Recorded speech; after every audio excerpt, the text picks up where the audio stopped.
لە ساڵی هێشتا و حەوت چوینە ماڵتا، لە ماڵتەوە چوومە ئیتالیا. دەستم کردەوە بە کاری هونەری و لە شوێنێکی خنجی لێی بچووکە جێگەیەکم هەبوو زۆر دڵم پێ خۆش بوو. دوای کارەساتی هەڵەبجە منیش وەکو ئاوارەیە کە لە وڵاتە ژیام زۆر دڵتەنگ بووم، هەستام بەکردنەوەی پێشەنگایەک لە نیوەی ساڵی 1970 لە ڕۆما. ڕۆژێک دوای ئەوە چەند کەسێک هاتن لە دەرگای ماڵەکەمیانە، پەڕۆیشان نابە دەبوو چاومەوە. کاتێک چاوم کردەوە لە ژوورێکم وتیان ئەمە ئەمنی ئامەی بەخایە.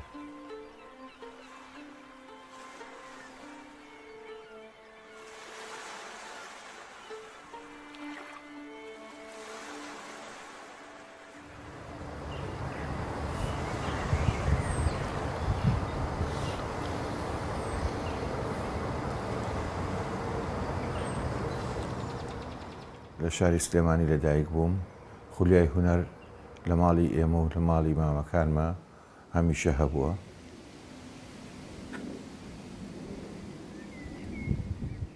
دایمە پارچە بەردێک یاخو پارچە خشتێک بە قەڵەمی تیژیا بەو جۆرە شێوانە دایمە خەریکە بووم شتم دروستە کرد. کارەکان زۆر سەرەتایی بوو. بەس کاتێک کە پەیمانگای هونەرە جوانەکان کرایەوە خولیایەکی زۆر گەورە چوە مێشکی منەوە. لەو کاتەوەتر من دەستم بە کاری هونەری کرد، پەیکەرتاشیم هەڵبژارد. لە پەیمانگا پێشەنگامانە کردەوە هی قوتابیەکان وەکو فیستیڤاڵێکی ساڵانە. هەموو ساڵێک کارم هەبوو بەشداریمە کرد. ساڵی 1986 کە پەیمانگای هونەرە جوانەکانم تەواو کرد، وڵاتم بەجێهێشت، چوومە دەرەوە وەکو هاوڕێکانم. ماوەیەک لە دەرەوە پێشمەرگە بووم لە سەرگەڵوو و پاشان وتیان تۆ کاری هونەریەکەی پێمان خۆشە، چیتە دەرەوەی وڵات.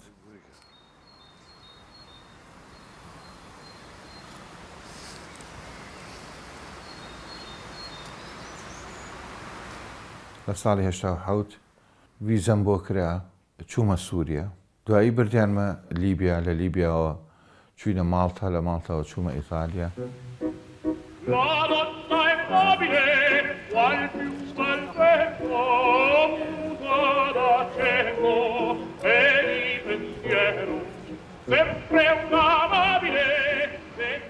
کاتێ لە ئیتالیا مامەوە لەوێ ئیتر وردەوردە دەستم کردەوە بە کاری هونەری و لە شوێنێکی خنجی لێی بچووکە جێگەیەکم هەبوو زۆر دڵم پێ خۆش بوو.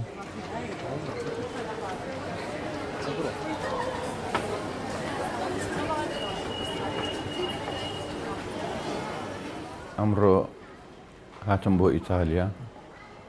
قەت حەزم نەکردو بەوەی کە بچم سەردانی باڵێزی عێراق بکەم لە ئیتالیا، کە کاتی خۆی منی بردەوە بۆ زیندانەکانی بەغا و بڕیاری لە سێدەرەدانی بۆ دەرکردم. بەڵام بە خۆشحاڵیەوە ئەمڕۆ ئەو باڵوێزخانەیە باڵوێزخانەیەکی جیاوازترە کە بەیانی چاوەڕێمانن سەعات 9:30 بچم بۆ ئێوە. بەڵام بەڕاستی وەکو خۆم زۆر سەختە، بەڵام بڕیارێکەیاومە و حەزەکەم جارێککە ئەو شوێنە ببینمەوە. ئەگەر چی یادەوەریەکانی زۆر تاڵە.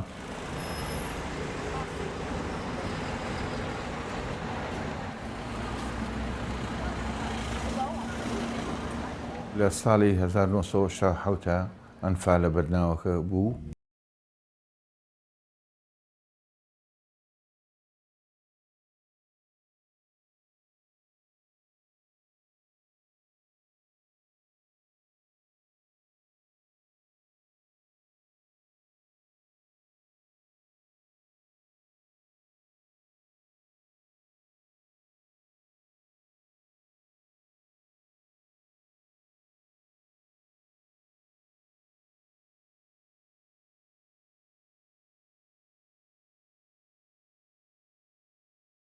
بۆمباسەکردن ئەوەی کارەساتەکە بوو کە لە تابلۆ و لە پەیکەرەکانە کردبووم، بۆمباسەکردن کە خەڵگە هاو چاوپێکۆتیان لەگەڵە کردم و مقابلە کرام چی ڕوویاوە لە هەڵەبجە، چی لە هەڵەبجە هاتووە، چۆن بە غازی کیمیایی و خەردەل لە ناو براون. لە دوای پێشەنگاکەم گەڕامەوە بۆ ئەو جێگەی کە لێژیام خانوویەکی پچکۆلە بوو لە ڕۆمە ڕۆژێک دوای ئەوە چەند کەسێک هاتن لە دەرگای ماڵەکەمیاننا هاتن بۆ ماڵەوتیان ئەمانەیە چاو پێکەوتنن لەگەڵکەین منیش پێم خۆش بووتم دیارە خەڵکێکەیە زیاتر حەزەکەن ئەم هەواڵە ببیستن دەرگام بۆ کردنەوە هاتنە ماڵەکە جانتای کامێرە و هەموو شتیشیان پێ بوو لە کاتی قسەکردنیانە یەکیشان بە عەرەبی قسەی کرد موچڕچێک بە هەموو لەشما هاو چونکە هیچ کەناڵێکی عەرەبی هیچ وڵاتێکی عەرەبی یەک کەلیمە لەسەر هەڵەبجە و ئەنفال قسەی نەکردبوو گومانێکم لا دروست بوو کاتێک کە هەڵسام پشتم تێکردن پەڕۆیشان نابە دەبوو چاومەوە هەستم کرد وردە وردە لەشم خاوە بێتەوە جوڵەم کەم بووە چاوم ئەیبینی زۆر بەلێڵی جوڵەم نەما هیچم نەما کاتێ چاوم کردەوە لە ژوورێکم وەکو ژێرزەمینێک ژوورێکی چۆڵ و زۆر هیچی تیانە بوو دووسێ ڕۆژێک لەو ژوورە مامەوە یەک دوانێک هاتن خواردنیان هەمێ ئەمیس پرسیاریان لێ بکەم شتیان لێ بکەم حتمما جوابیان نایەوە هیچ خواردنیشی زۆر خراپ بوو هینانێ هێناوە دوای ڕۆژێک هەر لە هەمان شوێن بووم یەکێک هاتە ژوورەوە دیار بوو سەفیری سەفارەتی عێراقی بوو لە ئیتالیا کە هاتە ژوورەوە دەستی کرد بە قسەی ناشرین بە لێیان و بەم جۆرە شتانە تۆ چۆن ئەتوانی ئێمە تاوانبارکەی لەسەر عێراق قسە بکەیت و تابلۆ بکەیت و باسی هەڵەبجە بکەیت و باسی ئەمانەکەی ئیتر بەڕاستی من نەمەتوانی قسە بکەم هەستم بەوە کرد ئەمان مخابراتی عێراقین ئەمانە بەس نەمەزانی مستەقبەلم چی لێیە ڕۆژێک دوای ئەوە خواردنێکی زۆر باشیان هێنا منیش ئەتیادی چکە حەلی ترم نەبوو خواردنەکەم خوارد پاش چەند ساتی هەستم کرد لەشم خاوە بێتەوە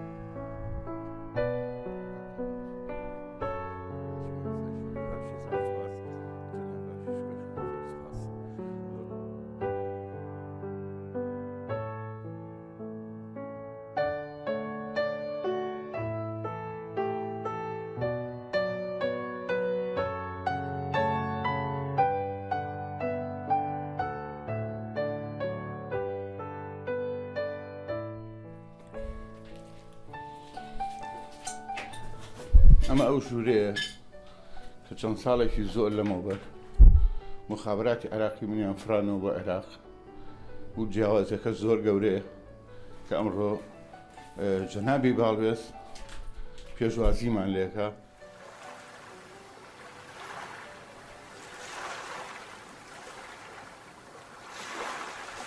کاتێک کە من هۆشم بە خۆما هاتەوە لە ناو خطوتی جەوی عێراقیام ساڵی 1970 دەستم کەلەپچە کراوە دوو وسی خوڕی ڕژێمی بەعەز بەرامبەرم دانیشتون و تا ڕادێکیش تۆزێ لەشم خاو بوو هی ئەو شتانەی کە بەکاریان هێنابوو بەرامبەرم جۆم لێ بوو تی ئێستا لە بەرزی ئەوەنگەین ئەگەینە عێراق لە مەتاری سەدام دووەلی بەخا کاتێ تارەکە نیشتەوە خەڵکەکە ڕۆشتن منیان لە دەرگایشترەوە برد تیان تۆ وەرە لێرە وەرە تەبان ئەم کارەساتە من ڕەنگە کە کاتێک کە ئیژارمەوە زۆر هیلاک بکە زۆر بەعزە جار وشە نامێنێ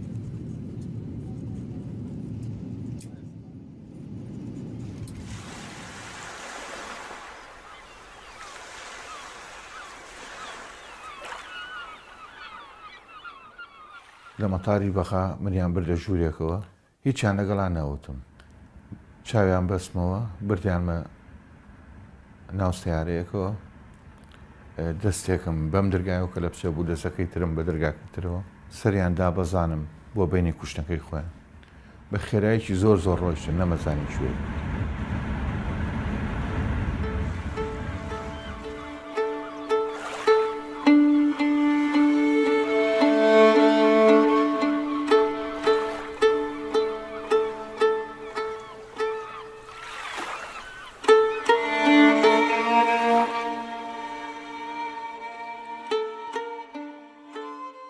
هەر بەو چاوبەسرایە بردیانمە ژوورێکەوە. ئیتر لەوێ من هەچی ئەمەل و هەچی شت بڵێ ئەحسان هیچ شتێکە نامێنێ، یعنی ئینسانێکی بەس هەناسایی هیچ تر. ڕۆژێک بانگیان کرد بە قەعایەکەوە، سێرەکەم تابلۆکانی خۆشمان هێناوەتەوە، وتیان ئەوانە هیچیە، چکە لەوێ ناتوانانی من ئیتر لەوێ بەڕاستی توانام نەما بە پێشەوە بۆستم، یعنی ئەوەنگە لەشم ینی هیلاک بوو، مێشکم هیلاک بوو، ناوی خۆمی لەسەر وتیان ئەوە هەموو هی تۆیە. وتم بەڵێ هی منە. هیچ مافێکم نەبوو قسە بکەم و هیچ قسەیەکیشم نەما بیکەم. نزیکەی مانگێک لە ئینفرادی مامەوە بردیانم بۆ شوێنێک لە خەڵکەکەم بیست، وتیان ئەمە ئەمنی ئامەی بەخایە. کەسێکم بینی کە ئێستا مامۆستایە، مامۆستا ئاراس. وتی کوڕی مامۆستا عەباسم. کاتێک کە مامۆستا عەباس ئەو باسیە کرد، من لە ساڵی 76 تەطبیق بووم لە لای ئەوان و بیرم کەوتەوە کە ئەمە مناڵی گەڕێکی خۆمانە و هەروەها لەگەڵەوەشدا تەلەبەی خۆم ببوو لەو مەکتەبەی کاتێک کە تەطبیقم کرد. وتم ئەگەر توانا هەبوو، ئەگەر مەجال هەبوو خێرە دەگات، چونکە من کەس نازانێ کە من ون کراوم، من لە ئیتالیا و فڕێنراوم. کە من بەربووم هاتمەوە، جوابم نار بە ئومێدی ئامۆزای، وتم پشکۆ لە شوعبەی 5 گیراوە. ئومێدی ئامۆزای وتی بابە پشکۆ لە خاریجە. وتم کاکە جا من خۆم لەگەڵ یابووم نزیکەی 9 سەعات بە سەجنیەر دوگمان سەجێ بوون دیومە.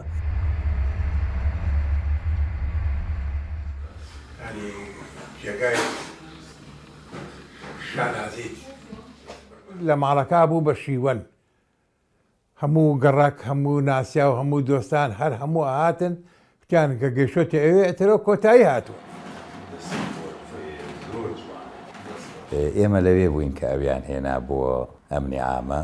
جێگاکە خەرەباڵغ بوو، لای خۆمان جێگەمان کردەوە بە زەحمەت، لەبەرەوەی ئەوانەی کە ئاهاتن هەر بە زووی دەرەکەوت، هەم لە سیمایانە هەم لە قسەکانیانە، بۆیە بمانتوانایە جێگەی ئەو کەسانەمانە کردەوە کە بە نزیکمانەزانی لە خۆمانە.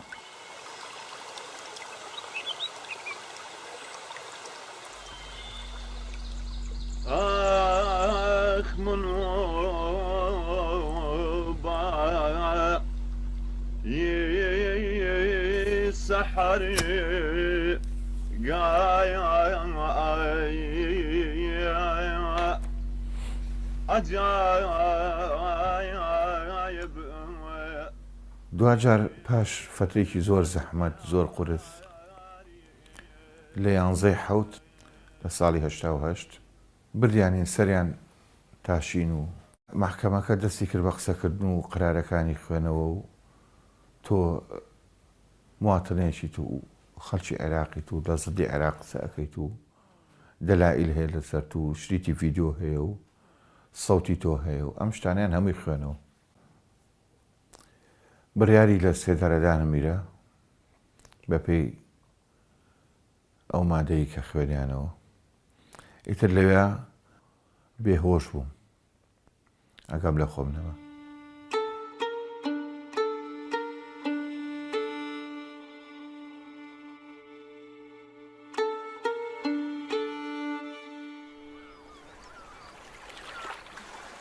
ئەوانەی کە لەوێ بوون کۆمەڵێ بووین، هەموو حکومی ئەدام بیرامون.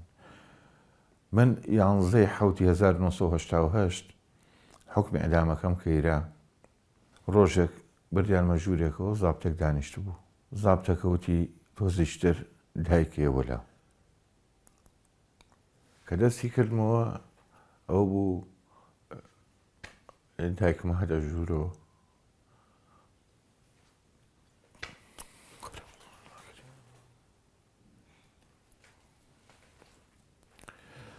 هاتە ژوورەوە، زۆر کە منی بینی هینە قاچی نەما.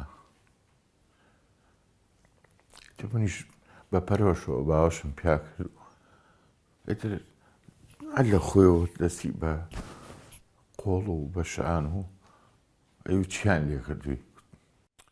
وتم هیچم لێ نەکراوە، من هیچم نییە و بەرە بم یەمە وڵاتان و بەرحەڵە میز دڵی ئەو ڕاگرم. بەڵام ئیتر ئەو دایک خۆ دەزانی دایک زۆر جیاوازە. وەختەکەی بۆ من دانرابوو نیو سەعات بوو. نیو سەعات مۆڵەتم هەبوو بیان بیرم. بەرحاڵ دوای نیو سەعات تەواو بوو، من هەر چاوم لە سەعاتەکە بوو. تەمەنام ئەگەر وەخت بوەستێ لەلایەکەوە حەزمەکە نەڕوە، لەلایشترەوە ئەمیست تێنەگا لە وەساکە. بەس ئەوان ئەزانن کە من حکمی ئەعدام بیراوم. نە ئەو دانی پیانان هەمە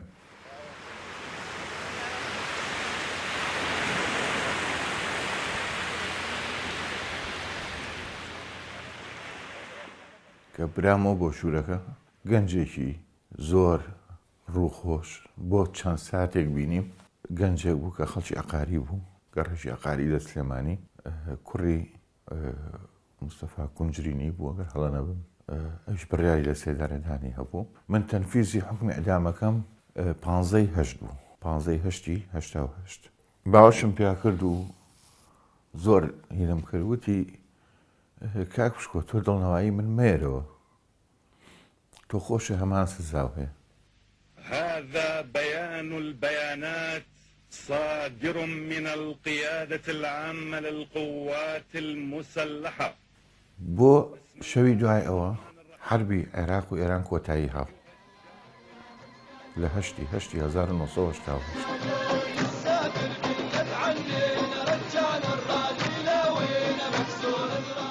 حکوومەتی عێراق لەبەرەوەی حرب وەستا بڕیارێکیاندا ئەفوی ئامیانە بۆ هەموو زیندانیەکان، بۆ ئەو کەسانەشی ئەگرتەوە کە حکمی راون. من 1966 لەدایک بووم. 1988 کە لە ژووری ئەداما بووم ئازاد کرام. بە سیارەی تەسفیرات نادیانین بۆ هەیئەی کەرکووک، لێ ماینەوە دوایی بردیانین بۆ ئەمنی سلێمانی. دەرگاکەیان کردوتیان هەستم بڕۆنە دەرەوە. هاتمە دەرەوە، ئیتر بەڕەحمە بێدایشی ڕەحمەتیم بینی و کاتێکە ڕۆشتم ئەو وەختە پێم نزانی ئەوان زیاتر لە هەفتەیەک بوو تەعزیەیان بۆ من داناوە. لەو کاتا ئێمە کە حەفلە ئەکرا و دۆڵە زۆر نابوو، جەنازەی خوالی خۆش بوو کوڕی مستەفا کونجرینی هێنایەنەوە، ئێمە حەفلەکەمان وەستان و هاوبەشی و مشارەکەی ئەو ناخۆشی ئەوانمان کرد. کە دایشی هاو ئیتر ئێمە هەموو شتێکمان ڕاگرت. هەوا لێ پرسی بینیوتە چۆن بووە، چی کرد، ئاخرجار چی وت.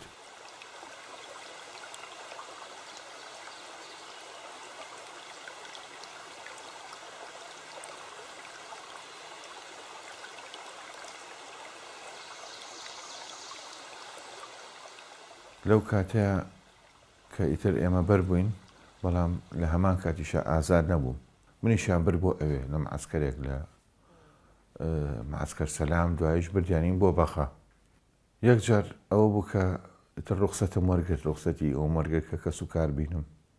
پاشان لە ڕۆژی ئەو بۆ ئینتیفازەکە کە ڕوویار، منیش بە شانازیەوەی لەم وەکو هەموو هاوڕەکانم چەکی شەرەفم کردە شان و بەشداری راپەڕینەکەم کرد. کاتێککە بوو بە شەڕی براکوژی، من وتم وڵات بەجێڵم ئەڕۆ خزمەتکردن بە شێوەی شتەکەم، خزمەتی وڵاتەکەم. هاتمە وڵاتی هۆڵەندا و لە هۆڵەندا نیشتەجێ بووم لە ساڵی 94.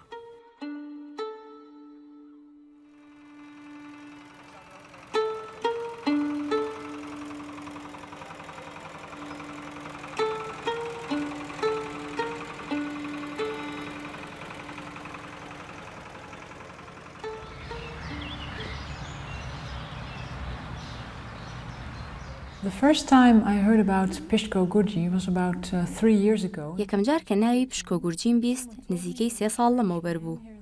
ساڵی 2013 کەسێک پێی وتم کە پیاوێکی کورد هەیە لێرە لە هۆڵەندا کە هەموو ساڵە کارێکی هونەری دەکات بۆ هەڵەبجە.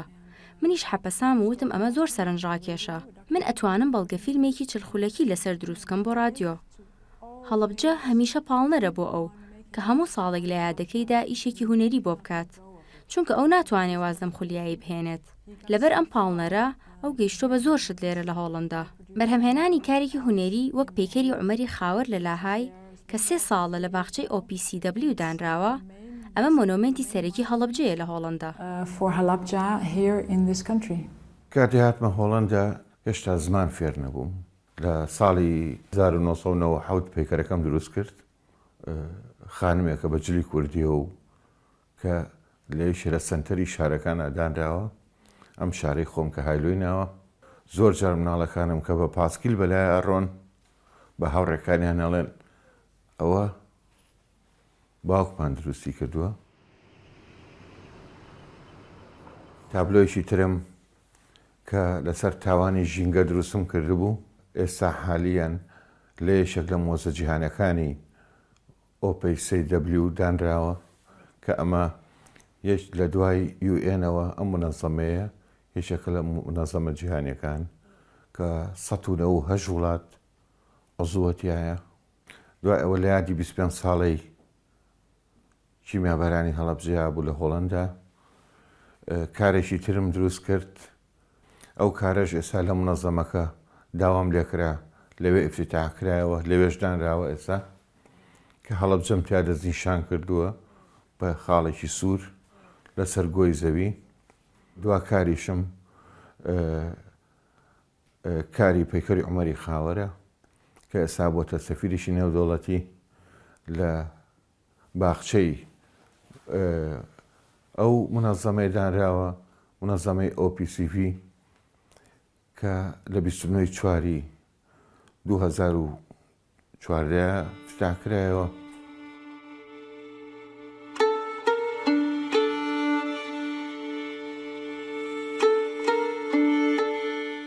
He came to me showing drawings, showing pictures about how ئەو هات بۆ لای من و چەند وێنە و سکێچێکی هەڵەبجەی نیشاندام و بۆی ڕوون کردمەوە کە کارەکەی چۆن دەرەچێت و چۆن ئەو وا بکە کە کارەساتی هەڵەبجە بناسیێنێ بە هەموو جیهان. ئەو زۆر بە متمانەوە قسەی دەکرد. من زۆر چالاک بووم لە هەوڵدان بۆ ناساندنی جینۆسایدی هەڵەبجە لە جیهان و هەروەها لە هۆڵنداش. چەند ساڵێک لەمەوە بەربوو یەکتریمان ناسی وابزانم لە ساڵی 2000 بۆ 2002 بوو. ئێمە لەو کاتەوە بە یەکەوە کارەکەن. من لە بواری سیاسەتا کار بۆ هەڵەبجەکەم و پشکۆش لە بواری هونەریدا. and he has done this in an artistic way.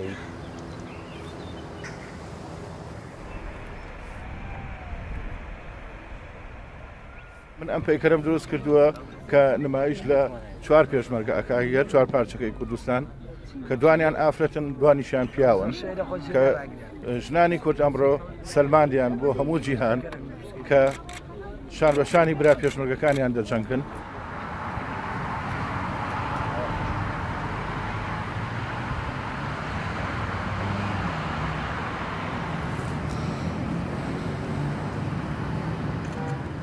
کە بینیم ئەوە بێت تااقەت بووم بەڕاستی ناتوانم قسەشی لەسەرکەم. یعنی تەواو بێزار بووم. بەسیترین شت کە لە هەمووی گرنگترە ئاڵای کوردستانە ئاڵاکەی پێوە نەماوە بەڵام بەداخەوە زۆریان تێکشکانوە کە من ئەو هونەرمەندەم لەسەر گیرفانی خۆم ئەم پەیکەرم کرد ناوەکەی منیشان لێ کردوتەوە. 9 مانگی ڕێک لە هۆڵندەوە هاتمەوە کوردستان خەریکی ئەو پەیکەرە بووم. بەڕاستی ئەوە بێت تااقەتم هیچ جۆرە قسەیەکم بۆ ناکرد.